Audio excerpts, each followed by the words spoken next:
Giants named a play this year, Blue 21 Bounce. Despite massive success, John has never had any need or inclination to break from his roots, unlike many other bands. What Guns N' Roses did, they sort of picked up, they did this migration, this pilgrimage to Los Angeles, which a lot of aspiring rock stars were doing. So they really physically uprooted themselves from any family and roots that they had. John stayed in New Jersey, you know, and his bandmates were from New Jersey. So I think he was a little more centered. I've seen him also in a pool club in Colts Neck, New Jersey, with his kids, and like just a normal dad. I was there a couple of times where he came in with, I think he's got a Dodge Viper, and he pulled in, and he's got, I think, 2 of his kids. He took them to the pool, just like a normal person. Bon Jovi might have been taking a break, but John never took his foot off the accelerator. In 1990, he recorded and released his first solo album, Blaze of Glory, and also took his first steps into the world of acting, playing a small role in the film Young Guns 2. He also set many more goals and challenges for himself.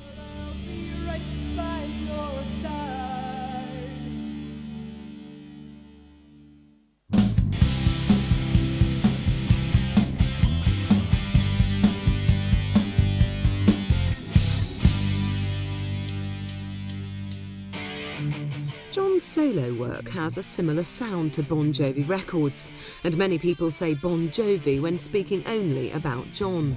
The diehards will rip your head off if you refer to Bon Jovi as a man. Your average fan will most likely make the mistake that Bon Jovi is John. Well, John Bon Jovi did a couple of solo CDs, and I think they sold moderately well, and he's had a degree of success, a large degree of success. But I think that whole chemistry with, at least John and Richie, if nobody else, Richie Sambora to me is, half the band. No secret is made of the fact that John runs the band like his mentor, Bruce Springsteen. Bruce's nickname is The Boss, and he coined that nickname because he was the boss of his band. He hired his band, he paid them out, and he was a strong business guy. And I think John kind of picked up on some of that business sense himself. He runs his band. It's the American dream. John made it happen. It's a group effort, but John made it happen.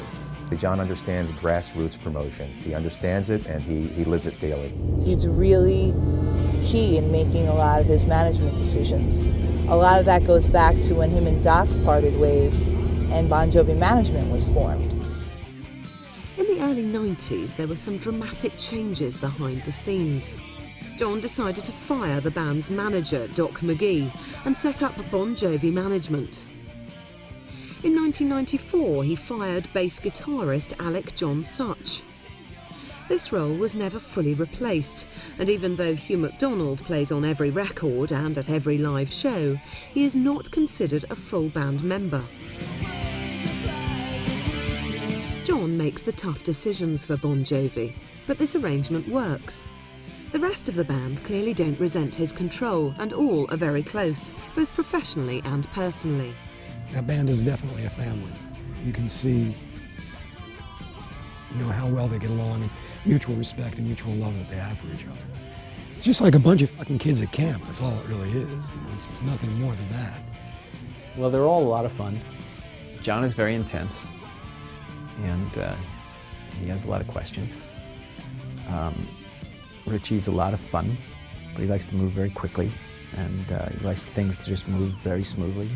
And David, who they called Lemma, for some reason, Lemma Moon, was, I think, the most, he was just full of humor and always telling jokes and having a good time and just laughing. And he was more easygoing, I think, than the other guys. Tico, who was there for a while, was very quiet, at least when I was around. He didn't say that much. He just sort of sat there and nodded or shook his head. And, he was a very cool guy. I just find them to be very friendly individuals. They really are good guys. They're not fake. They are what they appear to be on stage and on film. They're just really nice guys. John's next big decision was to get back into the studio. The result was the album Keep the Faith and a new look for the 90s. Yeah, they were actually, I think, the first band that just, cut off the hair and just go back to jeans. I think when Keep the Faith came out, everybody saw the cover and said, oh my God, they don't have long hair anymore. And I think that was a big shock to a lot of people. I don't think it was a reinvention, or it was just the fact of saying, let's put away the I'll be nice, the BS, put away. Anybody can throw on costumes and, go out and people say, wow, it was a great show. To go out as yourself, go out in street clothes and play, a couple of songs and keep people's interest.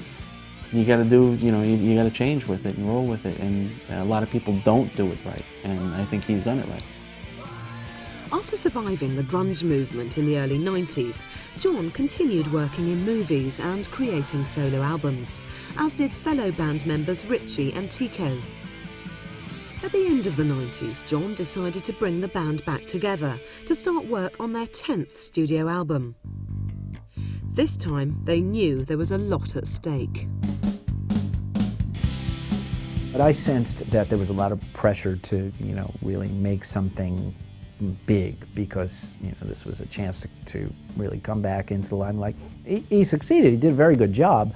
But the pressure was definitely there in the studio. There was this underlying feeling that this has to be good. It has to be more than good. It has to be great. And it was there all the time.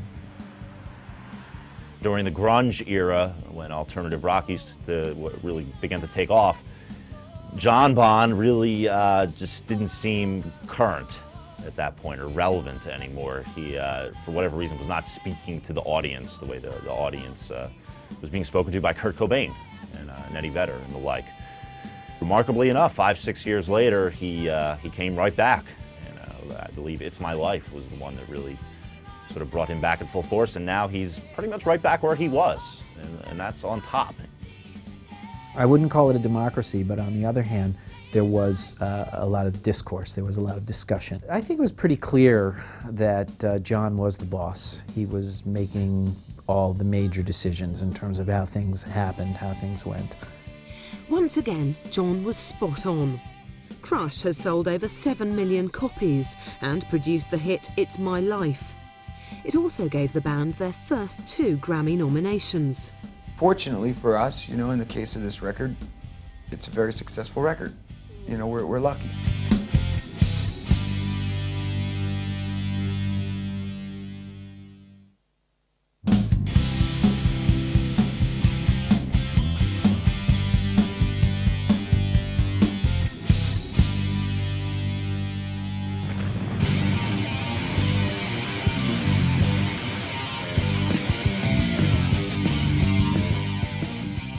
Another of John's character traits is his willingness to speak out on issues that he cares about, and an unfaltering commitment to giving back to his community. He doesn't pull punches. He says what he feels. You know what I mean? You got to hear 2 sets by John Bon Jovi, right? Is this guy the greatest? He's such an artist, but he's such a friend. But anyone who could refer to George Bush as George W. Lunatic and then go on stage in Washington, D.C. wearing a Gore Lieberman t-shirt is obviously somebody who has ideals and believes in them. John does a lot of charity work, particularly in his local area. John had the John Bon Jovi and Friends benefit. I think it was in 1998 for a Long Branch police officer that was killed in the line of duty. This is territory that musicians have to handle carefully. But so far, John seems to be doing it right. Recently, Monmouth University acknowledged this. And he did a couple years ago receive an honorary degree in humanities for all the charity work he's done in this area, in this community. I think it made him very proud, and I think he was very pleased. He spoke at the graduation too. So we're going to go now to just like a local eatery, Barnacle Bill's, really cool place. It's like got peanut shells on the floor. It's kind of like dirty, dark, drab, a little drafty too. But it's on the water. It's a real great hangout. And this was actually the place where John Bon Jovi and Richie Sambora were the night of September 10th, 2001, which to me I think is interesting, and I think a lot of other fans would find it interesting because our lives really changed on 9/11, and this is the last place they were, the last time our lives were like normal. It was Monday Night Football.